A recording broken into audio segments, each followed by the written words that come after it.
नमस्कार दोस्तों, मैं चंद्रशिव कुमार आप सबका एक बार फिर से गुरु मंत्रा रेडियो क्लास में स्वागत करता हूं। गुरु मंत्रा रेडियो क्लास जो कि गुरु मंत्रा विद्या संस्थान बिहार के द्वारा शुरू किया गया है सिविल सर्विस के छात्रों के लिए, और आज हमारा दूसरा एपिसोड है।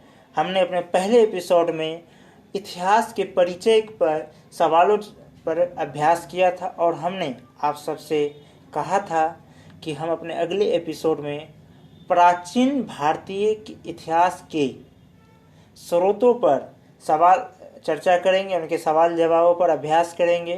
किंतु कुछ छात्रों ने व्हाट्सएप और टेलीग्राम के माध्यम से ये मांग की है कि गुरु मंत्रा रेडियो क्लास द्वारा बीपीएससी के पीटी के जो अब तक एग्ज़ाम हो चुके हैं, जो भी अब तक बीपीएससी के पीटी एग्ज़ाम लिए हैं, उनके सवालों का भी अभ्यास कराए। इस कारण से आज हम अपने दूसरे एपिसोड में 64वीं बीपीएससी के आधुनिक भारत के सवालों का अभ्यास करेंगे। हमारा पहला सवाल है, फरेजी आंदोलन की शुरुआत किसने की थी? बीपीएस आप सबको पता है कि बीपीएससी में 5 विकल्प दिए जाते हैं। हमारा पहला विकल्प है हाजी शरीयतुल्लाह, दूसरा विकल्प है सैयद अहमद, तीसरा विकल्प है सलीमुल्लाह, चौथा विकल्प है एम.ए. जिन्ना, पांचवा विकल्प उपयुक्त में से कोई नहीं, उपयुक्त में से एक से अधिक। इसका सही जवाब पहला विकल्प है फरेजी आंदोलन की शुरुआत हाजी शरीयतुल्लाह ने 1818 ईस्वी में किए थे। हाजी शरीयतुल्लाह जो कि ब्रिटिश भारत के प्रमुख इस्लामी सुधारक थे, उनके जन्म 1781 ईस्वी में हुए थे एवं वे 1840 ईस्वी में मृत्यु को प्राप्त किए थे। इस आंदोलन का मुख्य उद्देश्य मुस्लिम समुदाय को गैर इस्लामी प्रथाओं को छोड़ने तथा अपने कर्तव्यों को पालन हेतु प्रेरित करना था।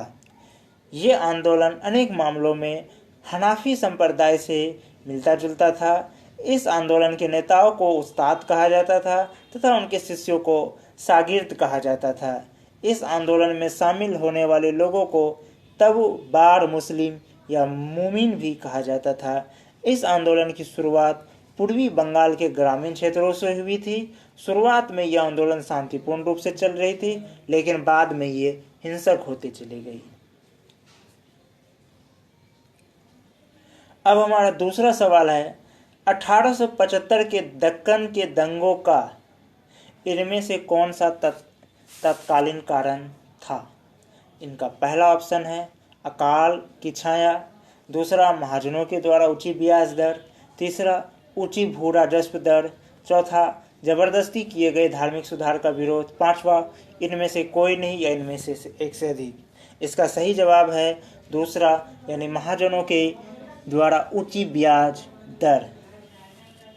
दरअसल उस समय अंग्रेजों ने बम्बई दक्कन क्षेत्र में भू राजस्व के रूप में रैयतवाड़ी व्यवस्था को लागू किया था। हालांकि इस व्यवस्था में जो कर होता था, जो भू राजस्व का जो होता था, कर दिया जाता था जो भू राजस्व के रूप में, वो जो है मिट्टी के प्रकार तथा किसानों की क्षमता के आधार पर निर्धारित की गई थी। किंतु इसके बावजूद भी ये दरें इतनी ऊंची थी कि किसानों को साहूकारों एवं महाजनों से ऊंची दर पर ऋण लेना पड़ता था। इस वजह से जो ग्रामीण क्षेत्रों के जो किसान थे वे ऋणग्रस्त हो गए और इस समस्या से निजात पाने के लिए उन्होंने विद्रोह शुरू किया था। इसके लिए उन्होंने महाराष्ट्र के पुणे और अहमदनगर में के किसान साहूकारों और महाजनों के विरुद्ध 1874-75 में विद्रोह किया।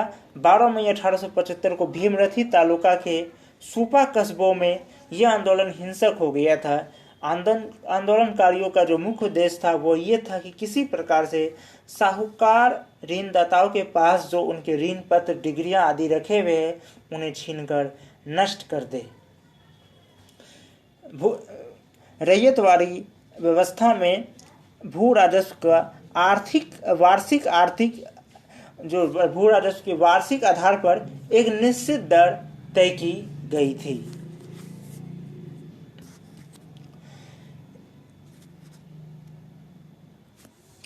अब हमारा तीसरा सवाल है, निम्न में कौन सा ईस्ट इंडिया कंपनी के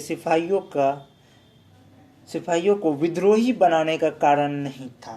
यहाँ ध्यान दें, यहाँ पर सवाल है कारण नहीं था, कारण था ये सवाल नहीं है। अक्सर छात्र कारण था और कारण नहीं था में गलती कर बैठते हैं, तो यहाँ ध्यान रखना है। यहाँ सवाल है विद्रोही बनाने का कारण नहीं था। पहला विकल्प है ईसाई धर्म फैलाने के लिए कंपनी के अधिकारियों के प्रयास।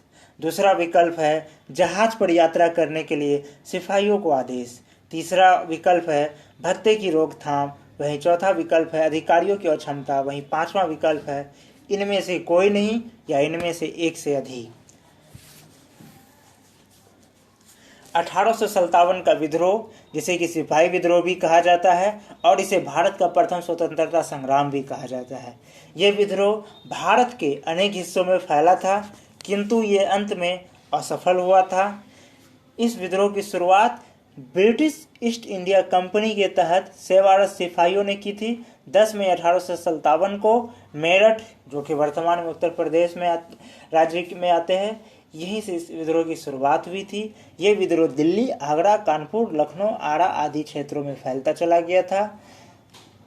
इस विद्रोह का शुरुआत होने में कंपनी के अधिकारियों की अक्षमता नहीं थी, यानी इसका सही जवाब चौथा ऑप्शन अधिकारियों की अक्षमता ये होंगे, ये नहीं थे। बल्कि इस विद्रोह का मुख्य कारण था धार्मिक और राजनीतिक नीति तथा भारतीयों के साथ भेदभाव। हालांकि उस समय तात्कालीन कारण धार्मिक ही था कि सिपाहियों को ये पता चल गया था कि जो ब्रिटिश ईस्ट इंडिया कंपनी जो कारतूस उन्हें दे रहे हैं, जिन्हें कि उन्हें दांतों से काटना पड़ता है, उस कारतूस में सूअर और गाय की चर्बी का प्रयोग किया जाता है। गाय की चर्बी से जहां हिंदू सैनिक आहत हुए थे, वहीं सूअर की चर्बी के प्रयोग से मुस्लिम सैनिक आहत हुए थे और इस वजह से ये विद्रोह का एक तात्कालीन कारण बन गए थे।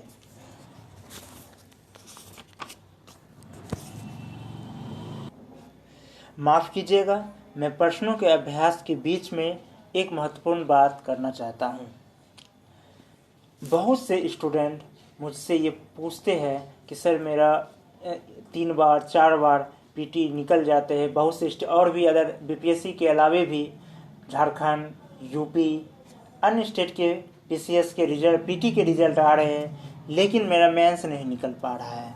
जब मैं इन छात्रों से गहराई से बातचीत कर रहा हूँ तो इनमें मुझे एक ही बात है जो कॉमन लगी कि 98% स्टूडेंट ने मुझे बताया कि वो मेंस की तैयारी पीटी की रिजल्ट आने के बाद करते हैं, और ये सबसे बड़ा प्रॉब्लम है। वो समय अब नहीं रहा कि हम पहले पीटी की तैयारी करें, फिर पीटी का रिजल्ट आएगा तो चलो फिर मेंस की तैयारी करेंगे। पहले क्या होते थे कि पहले पीटी की तैयारी रिजल्ट आने के बाद और मेंस के परीक्षा में काफ़ी लंबा समय मिल जाता था छात्रों को। इस वजह से छात्र आराम से पीटी का तैयारी करते थे, फिर आराम से मेंस की तैयारी। लेकिन अब आप देख रहे होंगे कि लगभग सारे पीसीएस की स्थिति सुधर चुकी है और अब एग्ज़ाम जल्दी लेने की कोशिश किया जा रहा है कि पीटी हो, जल्दी मेंस ले ले। अब ज़्यादा समय भी नहीं दिया जा रहा है, क्योंकि डिजिटल ज़माना है तो फॉर्म भी जल्दी भर लिया जाता है। इस वजह से अब छात्रों को चाहिए कि वे अपनी रणनीति बदलें, वे मेंस की तैयारी शुरुआत से करें। यदि आप मेंस की तैयारी करते हैं तो पीटी की तैयारी अपने आप उसमें हो जाएगी। आप पीटी की तैयारी यदि करते हैं पहले तो आपकी मेंस की तैयारी उसमें नहीं होगी, लेकिन अगर आप मेंस की तैयारी करते हैं तो पीटी की तैयारी उसके साथ अपने, क्योंकि पीटी का सिलेबस मेंस के सिलेबस में के अंदर ही आ जाता है। दूसरा, बहुत से छात्र मुझे बताते हैं कि उनसे आंसर पीटी के रिजल्ट के बाद जब वो मेंस की तैयारी में जुड़ते हैं तो उनसे आंसर राइटिंग नहीं हो पाता है। इसका वजह है कि वो शुरुआत से आंसर राइटिंग नहीं करते हैं। आंसर राइटिंग ऐसा चीज़ है कि आप जितना करेंगे वो अपने आप उतना निखरेगा। अब जब पीटी के रिजल्ट के बाद छात्र इसकी तैयारी में लगते तब उन्हें ये समझ में नहीं आता है कि मेंस का पढ़ाई करे या आंसर राइटिंग करना सीखे। इस वजह से वो एक मनोवैज्ञानिक दबाव में आते हैं और उनका तैयारी खराब हो जाता है। इसलिए मेरे सभी छात्रों से यही निवेदन है कि आप मेंस की तैयारी पहले से करें। पीटी की तैयारी अपने आप उसके साथ हो जाएगी और आंसर राइटिंग डेली करें, चाहे छोटे ही क्वेश्चंस का। कोई ज़रूरी नहीं कि मुझे बड़ा ही क्वेश्चंस का आंसर राइटिंग कर, छोटे ही सवालों का करें। और अगर कोई क्वेश्चन का नहीं भी कर रहे हैं तो आप अपने जो दिन भर की जो घटनाएं घटती है उन्हें ही लिखें, लेकिन लिखने का प्रैक्टिस करें। आप जितना ज़्यादा लिखने का प्रैक्टिस करेंगे आपकी मेंस की तैयारी में आंसर राइटिंग उतना ज़्यादा मजबूत होगा। अब हम अपने चौथे सवाल में आते हैं। हमारा चौथा सवाल है, नील विद्रोह किसके बारे में था? हमारा पहला विकल्प है, रैयत नील की खेती नहीं करना चाह रहे थे पर जबरदस्ती करवाई जा रही थी। रैयत नील की खेती करना चाह रहे थे पर उन्हें जबरदस्ती रोका जा रहा था। तीसरा विकल्प है, रैयत नील की खेती नहीं करना चाह रहे थे पर उनसे एक अमान्य मूल्य पर जबरदस्ती करवाई जा रही थी। हमारा चौथा विकल्प है, नीले रंग के झंडे वाला एक विद्रोही आंदोलन। हमारा पांचवा विकल्प, उपयुक्त में से कोई नहीं या एक से अधिक। इसका सही जवाब तीसरा विकल्प है कि रैयत नील की खेती नहीं करना चाह रहे थे पर उनसे एक अमान्य मूल्य पर जबरदस्ती करवाई जा रही थी। नील विद्रोह मुख्यतः किसानों का एक आंदोलन था। इस विद्रोह की शुरुआत 1859-61 में बंगाल में हुई और अनेक वर्षों तक नीली डाई के स्रोत के रूप में जो है ये के विरोध में ये चलती रही। इसका प्रयोग अर्थात नीली डाई का ऊन, कपास, सिल्क आदि को रंगने में किया जाता था।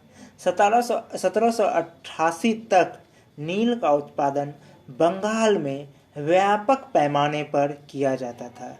विश्व स्तर पर नील की भारी मांग भी थी।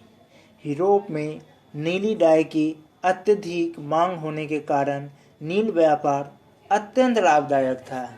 यूरोपीय बागान मालिक भारतीय किसानों को खाद्य फसलों के स्थान पर नील उत्पादन करने को मजबूर कर रहे थे। वे भारतीय किसानों को ऊंची ब्याज दरों पर अग्रिम ऋण भी देते थे।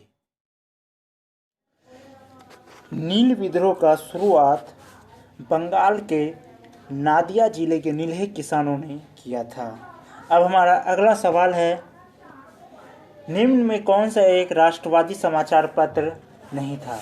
इनका पहला विकल्प है द हिंदू, दूसरा बंगाली, तीसरा दी महारत्ता, चौथा द टाइम्स ऑफ इंडिया, पांचवा उपयुक्त में से कोई नहीं या उपयुक्त में से एक से अधिक। यहाँ ध्यान एक बार फिर दीजिएगा, समाचार पत्र नहीं था ये प्रश्न में है। इसका सही जवाब है चौथा विकल्प the times of India. Bharat में अंग्रेजों द्वारा संपादित समाचार पत्रों में प्रमुख इस प्रकार थे जो समाचार पत्र, जो प्रमुख समाचार पत्र थे अंग्रेजों द्वारा संपादित, उनके बारे में बात कर रहा हूँ।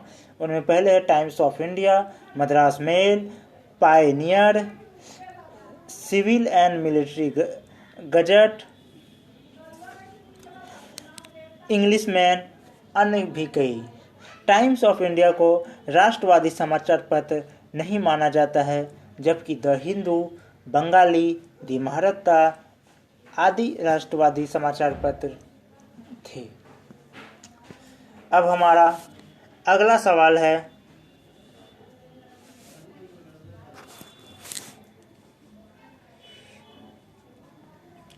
रजनी पामदत्त ने कहा वे साम्राज्यवाद से लड़ते भी थे और सहयोग भी करते। उन्होंने किस राजनीतिक गठबंधन के बारे में ये बात कहे थे? हमारा पहला विकल्प है भारतीय राष्ट्र कांग्रेस, दूसरा भारतीय कम्युनिस्ट पार्टी, तीसरा स्वराज पार्टी, चौथा हिंदुस्तान सोशलिस्ट रिपब्लिकन एसोसिएशन, पांचवा उपयुक्त में से कोई नहीं या एक से अधिक। इसका सही जवाब है विकल्प पहला विकल्प यानी कि भारतीय राष्ट्रीय कांग्रेस। रजनी पामदत्त तथा बेन ब्रेडले, जिन्हें कि दत्त ब्रेडले भी कहा जाता था, ये ग्रेट ब्रिटेन की कम्युनिस्ट पार्टी के महत्वपूर्ण नेता थे। कम्युनिस्ट पार्टी का गठन ताशकंद में 1920 में हुआ था। ब्रिटेन की कम्युनिस्ट पार्टी मजदूरों तथा किसानों के कल्याण एवं विकास के लिए आंदोलन कर रही थी। इस पार्टी ने भारत की ब्रिटिश उपनिवेशवाद से पूर्ण स्वतंत्रता की वकालत की। रजनी पामदत्त ने कांग्रेस की उदारवादी नीतियों के आलोचना करते हुए कहा था कि वे साम्राज्यवाद से लड़ते भी थे और सहयोग भी करते थे। भारतीय राष्ट्र कांग्रेस, जिसकी स्थापना 1885 ईस्वी में हुई थी और स्थापना के बाद 1905 तक ये उदारवादी नीति ही अपनाती रही थी और 1905 के बाद कांग्रेस ने अपनी रणनीतियों में कुछ बदलाव किया था।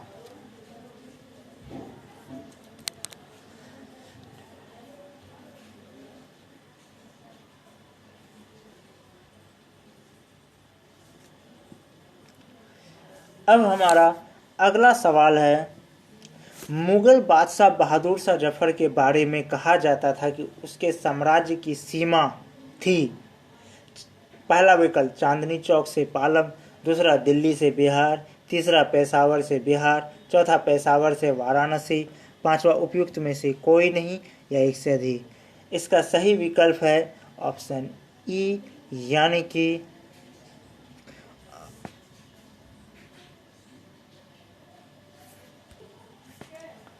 उपयुक्त में से कोई नहीं, उपयुक्त में से एक से अधिक। अब बहुत से छात्रों के मन में सवाल आ रहे होंगे कि ऑप्शन ए यानी चांदनी चौक से पालम ये सही जवाब है। तो मैं आप सबको बता देता हूं कि बिहार लोक सेवा आयोग ने इस प्रश्न को 64वीं परीक्षा से हटा दिया था विवाद होने के कारण, क्योंकि ये सच है कि बहुत सारे इतिहासकार इस चीज़ को मानते हैं कि उनका जो है बहादुर शाह जफर का जो शासन था, साम्राज्य था, वो चांदनी चौक से पालम ही था। लेकिन इस बहुत से इतिहासकार के इसे सिर्फ एक लोकोक्ति ही मानते हैं। इस कारण से इसको विवाद में लाया, इस सवाल में विवाद उत्पन्न हो गए थे। इस वजह से इस विरोधाभास को देखते हुए, तथ्यात्मक विरोधाभास को देखते हुए इस सवाल को बिहार लोक सेवा आयोग ने प्रश्न से ही हटा दिया था। अब हमारा अगला सवाल है, इनमें से किसने अंग्रेजी ईस्ट इंडिया कंपनी के कंट्रोल के खिलाफ बगावत नहीं की?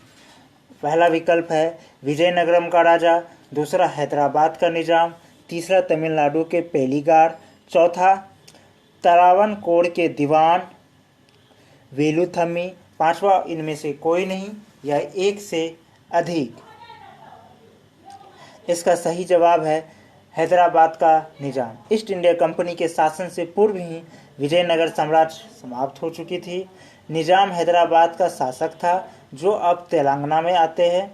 जब अंग्रेजों के नियंत्रण में भारत का शासन आ गए, तो अंग्रेजों ने निजाम को हैदराबाद शासन करने की स्वीकृति दे दी थी और निजाम ने अंग्रेजी कंपनी के नियंत्रण के खिलाफ विरोध नहीं किए।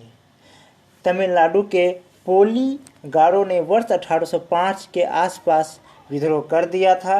वेलुथम्पी ने वर्ष 1802 से 9 के बीच में तरावनकोर में अंग्रेजों के विरुद्ध विद्रोह किए थे। सिर्फ इनमें से हैदराबाद के निजाम ने ही कभी विद्रोह नहीं किए।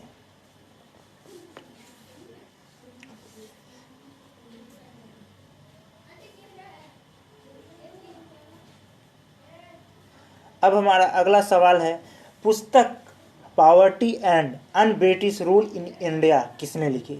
इसके 5 ऑप्शन है, आर.सी. दत्त, दादा भाई नौरोजी, विपिन चंद्र पाल, लाजपत राय, जिसे लाला लाजपत राय भी कहते हैं, और पांचवा उपयुक्त में से कोई नहीं या एक से अधिक। सवाल एक बार मैं फिर से पढ़ लेता हूँ। पुस्तक poverty and un British rule in India किसने लिखी? इसका सही जवाब है दूसरा विकल्प विकल्प 2 यानी दादा भाई नौरोजी, जिनके जन्म 1825 ईस्वी में हुए थे और जिनकी मृत्यु 1917 ईस्वी में हुई थे। इन्हें ग्रैंड ओल्ड मैन भी कहा जाता है। वे एक पारसी विद्वान, शिक्षक, कपास व्यापारी, आरंभिक भारतीय राजनीतिक और सामाजिक नेता भी थे। दादा भाई नौरोजी को एओ ह्यूम तथा दिनसा वाचा के साथ मिलकर भारतीय राष्ट्र कांग्रेस की स्थापना का श्रेय भी दिया जाता है। 1886 में दादा भाई नौरोजी भारतीय राष्ट्र कांग्रेस के अध्यक्ष बने। लोगों में सामाजिक एवं राजनीतिक मुद्दों पर जागरूकता उत्पन्न करने के उद्देश्य से उन्होंने राष्ट्र गोफ्तर यानी सच्चा समाचार नामक गुजराती साप्ताहिक पत्र शुरू किया। वे ब्रिटिश सांसद बनने वाले पहले भारतीय थे। दादा भाई नौरोजी ने वर्ष 1867 में धन की निकासी का सिद्धांत दिया था। इस सिद्धांत का उल्लेख उन्होंने अपनी पुस्तक poverty and un British rule in India में किए हैं। अब हमारा अगला सवाल है, प्रार्थना समाज, यंग इंडिया, लोकहितवादी, सत्यशोधक समाज, रहनुमाई, मजदय सैन सभा के लिए निम्न विकल्प में सही संयोजन सुनिए। पहला है गोपाल हरि देशमुख, आत्मारंग पांडुरंग, मोहनदास करमचंद गांधी, ज्योतिबा फूले, नौरोजी फुरदोंजी। दूसरा विकल्प है आत्माराम पांडुरंग, मोहनदास करमचंद गांधी, गोपाल हरि देशमुख, ज्योतिबा फूले, नौरोजी फुरदोंजी। तीसरा विकल्प है आत्माराम पांडुरंग, ज्योतिबा फूले, मोहनदास करमचंद गांधी, गोपाल हरि देशमुख, नौरोजी फुरदोंजी। चौथा विकल्प है नौरोजी फुरदोंजी, आत्माराम पांडुरंग, मोहनदास करमचंद गांधी, गोपाल हरि देशमुख या ज्योतिबा फूले।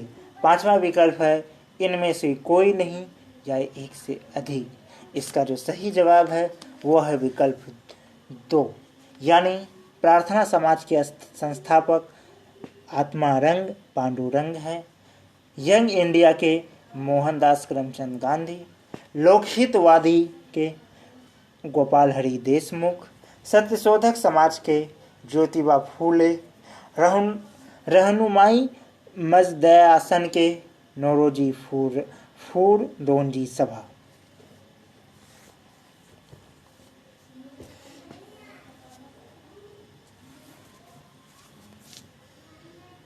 अब हमारा अगला सवाल है, जलियांवाला बाग नरसंहार किस गांधीवादी सत्याग्रह के संबंध में हुआ? पहला विकल्प है स्वदेशी सत्याग्रह, दूसरा विकल्प है रोलेट सत्याग्रह, तीसरा विकल्प है बारदोली सत्याग्रह, चौथा विकल्प है व्यक्तिगत सत्याग्रह, पांचवा विकल्प है इनमें से कोई नहीं या इनमें से एक से अधिक। इसका सही जवाब है विकल्प 2 रोलेट सत्याग्रह। जलियांवाला बाग नरसंहार रोलेट सत्याग्रह के संबंध में हुआ था। रोलेट एक्ट 1919 ईस्वी में भारत में राष्ट्रवादी आंदोलन को दबाने के उद्देश्य से निर्मित किया गया था। इसके विरोध में पंजाब के जलियांवाला बाग में 13 अप्रैल 1919 को सभा आयोजित की गई थी। उस सभा पर जनरल डायर ने गोली चलवाई थी, जिसमें हजारों लोग शहीद हो गए थे। अब हमारा अगला सवाल है, बाल गंगाधर तिलक लोकमान्य के नाम से जाना जाने लगे जब? पहला विकल्प वे एक लोकप्रिय शिक्षक बने, दूसरा विकल्प उन्होंने एक लोकप्रिय अखबार शुरू किया, तीसरा विकल्प सरकार ने उन्हें रैंड मर्डर केस में अभियुक्त बनाया, चौथा विकल्प उन्होंने शिवाजी और गणपति उत्सव शुरू किया, पांचवा विकल्प इनमें से कोई नहीं या इनमें से एक से अधिक। इसका सही जवाब है पांचवा विकल्प यानी इनमें से कोई नहीं या इनमें से एक से अधिक जो होते हैं। विस्तार में मैं बता रहा हूँ। बाल गंगाधर तिलक भारतीय राष्ट्रवादी अध्यापक, वकील तथा स्वतंत्रता सेनानी थे।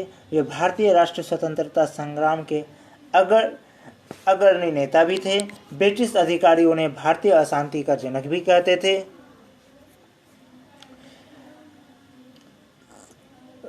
बाल गंगाधर तिलक ने मराठी भाषा में केसरी तथा अंग्रेजी भाषा में मराठा साम्राज्य समाचार पत्र का संपादन किया। रेंडर मर्डर केस में अभियुक्त बनाने के समय लोकमान्य की उपाधि नहीं दी, बल्कि इसके बाद वर्ष 1897 में रैंड एम हर्स्ट की हत्या के बाद चले मुकदमे के दौरान दी गई थी। अतः आयोग की संशोधित उत्तर कुंजी के अनुसार इसका उपयुक्त में से कोई नहीं, अर्थात विकल्प ई है। रैंड की हत्या का समर्थन करने के कारण तिलक को 18 महीने की जेल भी हुई थी।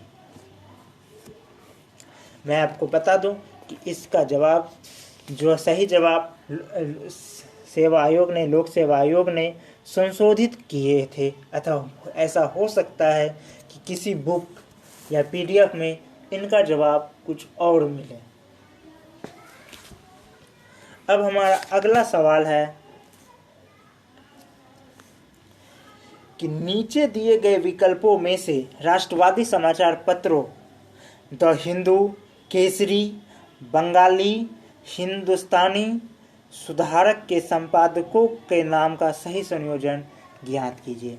पहला विकल्प है सुरेंद्रनाथ बनर्जी, जी सुब्रमण्या अय्यर, बाल गंगाधर तिलक, गंगा प्रसाद वर्मा, गोपाल कृष्ण गोखले।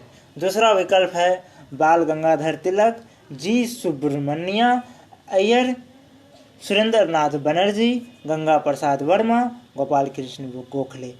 तीसरा विकल्प है जी सुब्रमण्या अय्यर, बाल गंगाधर तिलक, गंगा प्रसाद वर्मा, गोपाल कृष्ण गोखले, सुरेंद्रनाथ बनर्जी। हमारा चौथा विकल्प है जी सुब्रमण्या अय्यर, बाल गंगाधर तिलक, सुरेंद्रनाथ बनर्जी, गंगा प्रसाद वर्मा, गोपाल कृष्ण गोखले। पांचवा विकल्प इनमें से कोई नहीं या इनमें से एक से अधिक। इसका सही जवाब है विकल्प 4, यानी कि द हिंदू के संपादक थे जी सुब्रमण्या अय्यर, केसरी के बाल गंगाधर तिलक, बंगाली के सुरेंद्रनाथ बनर्जी, हिंदुस्तानी के गंगा प्रसाद वर्मा, सुधारक के गोपाल कृष्ण गोखले।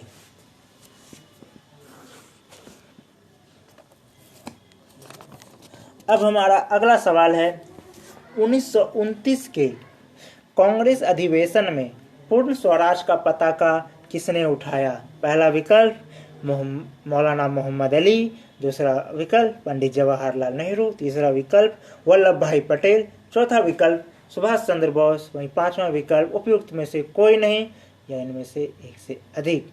इसका सही जवाब है विकल्प 2, यानी भारत के पहले प्रधानमंत्री पंडित जवाहरलाल नेहरू। पूर्ण स्वराज का प्रस्ताव लाहौर अधिवेशन 1929 में पास हुआ था, जिनकी अध्यक्षता जवाहरलाल नेहरू ने किए थे।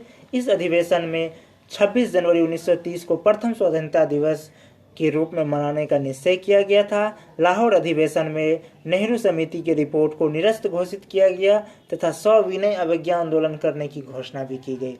लाहौर कांग्रेस अधिवेशन में पारित पूर्ण स्वराज के प्रस्ताव के अनुसार कांग्रेस के संविधान में स्वराज का पूर्ण अर्थ स्वतंत्रता या पूर्ण स्वराज होगा। इसे ही अब राष्ट्र आंदोलन का लक्ष्य निर्धारित किया गया। इस दौरान नेहरू ने यह भी कहा कि आज हमारा बस एक ही लक्ष्य है, वह है स्वाधीनता का लक्ष्य। हमारे लिए स्वाधीनता के मायने ब्रिटिश साम्राज्यवाद से पूर्ण स्वतंत्रता की प्राप्ति है। अब हमारा अगला सवाल है। इस सवाल से पहले मैं आप लोगों को कुछ एक महत्वपूर्ण सूचना देना चाहता हूं कि गुरु मंत्रा विद्या संस्थान, जिनके द्वारा ये गुरु मंत्रा रेडियो क्लास सिविल सर्विस के छात्रों के लिए चलाया जा रहा है, इस संस्थान के द्वारा ऑनलाइन व्हाट्सएप एवं टेलीग्राम एवं व्हाट्सएप कॉलिंग के माध्यम से पीटी, आंसर राइटिंग की तैयारी और मेंस की भी तैयारी कराई जाती है। पीटी की तैयारी के लिए व्हाट्सएप और टेलीग्राम सुविधा है, वहीं मेंस की तैयारी के लिए जो कि व्हाट्सएप कॉलिंग के जरिए कराई जाती है, जिसमें 4 से 5 स्टूडेंट का सिर्फ बैच बनता है और उन्हें क्लासरूम के तरह प्रतिदिन 3 घंटे का व्हाट्सएप कॉलिंग के द्वारा क्लास कराई जाती है और ज़रूरत पड़ने पर वीडियो क्लास भी कराई जाती है इसके द्वारा। इसमें नोट्स भी मिलते हैं, आंसर राइटिंग भी कराए जाते हैं और क्लासरूम की तरह डिस्कशन भी कराए जाते होते हैं और नोट्स भी लिखाए जाते हैं। और हमारा जो आंसर राइटिंग ग्रुप है वह टेलीग्राम के माध्यम से चलती है। इसमें प्रतिदिन स्टूडेंट को 4 से 5 क्वेश्चन मिलते हैं आंसर राइटिंग करने के लिए। उन क्वेश्चंस को लिखकर स्टूडेंट टेलीग्राम ग्रुप में डाल देते हैं। अन्य भी स्टूडेंट है, 35 स्टूडेंट का ये ग्रुप होता है और हमारी टीम के द्वारा जांच करके उसका विश्लेषण करके उन्हें बताया जाता है कि उनमें क्या सुधार करना है और क्या उन्हें और इस पढ़ने की ज़रूरत है। हमारे किसी भी पीटी, मेंस या आंसर राइटिंग किसी भी क्लास से जुड़ने के लिए आप व्हाट्सएप और टेलीग्राम के माध्यम से आप हमसे कांटेक्ट कर सकते हैं। हमारा कांटेक्ट नंबर है 9135904639 9135904639। अब हम अपने अगले सवाल में आते हैं। हमारा अगला सवाल है, सरकार के विरोध में असेंबली में बम फेंकने के समय भगत सिंह की उम्र क्या थी? पहला विकल्प 21 साल, दूसरा विकल्प 21 साल से थोड़ा ज़्यादा, तीसरा विकल्प 25 साल, चौथा विकल्प 25 साल से थोड़ा ज़्यादा। इनमें से पांचवा विकल्प इनमें से कोई नहीं या एक से अधिक। इसका सही जवाब है विकल्प 2 यानी 21 साल से थोड़ा ज़्यादा। भगत सिंह का जन्म 28 सितंबर 1907 को लायलपुर जिले के बंगा, जो कि वर्तमान समय में पाकिस्तान के अंतर्गत आते हैं, वहाँ पर हुआ था। उन्होंने सरकार के विरोध में असेंबली में सेफ्टी व्हील के विरोध में बम फेंका था। 8 अप्रैल 1929 को भगत सिंह और बटुकेश्वर दत्त अपने हाथों से 2 ग्रेनेड लेकर असेंबली हॉल में दाखिल हुए और अचानक उन्होंने ग्रेनेड को ब्रिटिश अधिकारियों के बीच में फेंका था तथा इनकलाब जिंदाबाद के नारे भी लगाए थे। बम तेज आवाज के साथ फटे। हालांकि बमों को इस तरीके से बनाया गया था कि किसी की भी मृत्यु ना हो, किसी के भी जान का नुकसान ना हो। इस घटना के समय भगत सिंह की आयु थी 21 वर्ष 6 माह और 10 दिन। अब हमारा अगला सवाल है, किस स्थान पर आदिवासियों ने अंग्रेजों के खिलाफ विद्रोह किया? इसके 5 विकल्प है। पहला विकल्प बिहार, दूसरा पंजाब, तीसरा सिंध, चौथा काठियावाड़ और पांचवा इनमें से कोई नहीं या एक से अधिक। वर्तमान समय में भारत का जो वर्तमान समय का जो भूगोल है और इसमें जो विकल्प दिए गए हैं, इनके अनुसार इसका उत्तर होगा उपयुक्त में से कोई नहीं।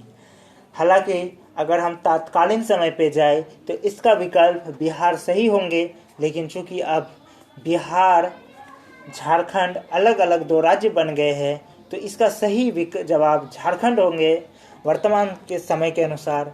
और चूंकि विकल्प में झारखंड है नहीं, इस कारण से इसका उत्तर उपयुक्त में से कोई नहीं या उपयुक्त में से एक से अधिक होंगे।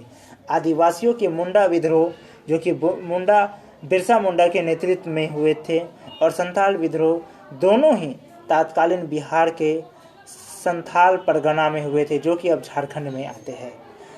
बिहार में आदिवासियों ने बिरसा मुंडा के नेतृत्व में विद्रोह प्रारंभ किया था। यह विद्रोह काफ़ी लंबे समय तक चले। ये जनजातियों द्वारा सबसे सशक्त प्रारंभिक विद्रोह था। इसमें हजारों आदिवासी शहीद भी हुए थे। इस विद्रोह को उल्लू गन के नाम से भी जाना जाता है।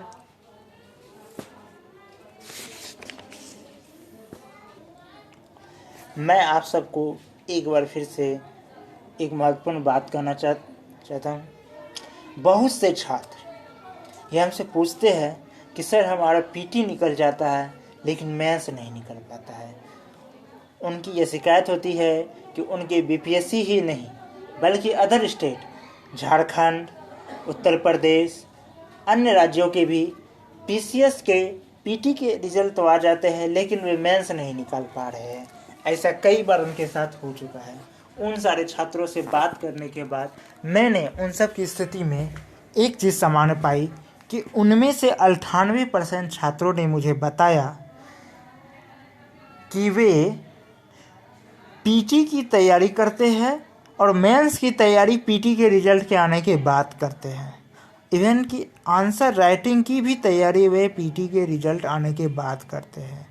ये उनका सबसे बड़ा कारण है कि उनका मेंस का रिजल्ट नहीं आ पाता है।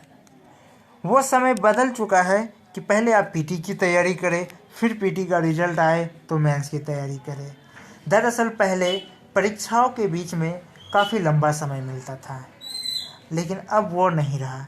अब डिजिटल समय है, रिजल्ट भी जल्दी आ जाते हैं, फॉर्म भी दोबारा जल्दी भरवा लिए जाते हैं और जैसा कि आप देख रहे होंगे कि लगभग सारे पीसीएस अब पीटी के रिजल्ट के बाद मेंस की परीक्षा जल्दी ले लेते हैं। अब ऐसे में जब छात्रों का पीटी निकल जाता है तो अब वो समझ नहीं पाते हैं कि पहले वो आंसर राइटिंग करना सीखे या फिर वो मेंस की तैयारी के लिए बुक पढ़े। इस मनोवैज्ञानिक दबाव में उनका तैयारी खराब हो जाता है। इसलिए मैं सभी छात्रों से ये कहना चाहूँगा कि ये मेरी अपनी सलाह है कि आप मेंस की तैयारी शुरुआत से करें। यदि आप मेंस की तैयारी करते हैं तो पीटी की तैयारी उसके साथ ही अपने आप हो जाएगी, क्योंकि पीटी का सिलेबस भी मेंस के सिलेबस में अधिकांशतः निहित है। और जो थोड़ा बहुत अलग है भी तो वो आप थोड़ा बहुत अलग से पढ़ ले, उसमें कोई समस्या नहीं है। कुछ ऐसे विषय है जो कि पीटी में आते हैं, मेंस में नहीं आते हैं, तो वो आप अलग से पढ़ ले। लेकिन अधिकांश तो मेंस और पीटी का अब एक ही सिलेबस हो चुका है, सिर्फ एग्ज़ाम लेने का तरीका बदल चुका है। जहां आपको मेंस में लिखित में जवाब देना है, वहीं पर पीटी में आपको वैकल्पिक सवालों का जवाब देना है, लेकिन पढ़ाई सेम ही होती है।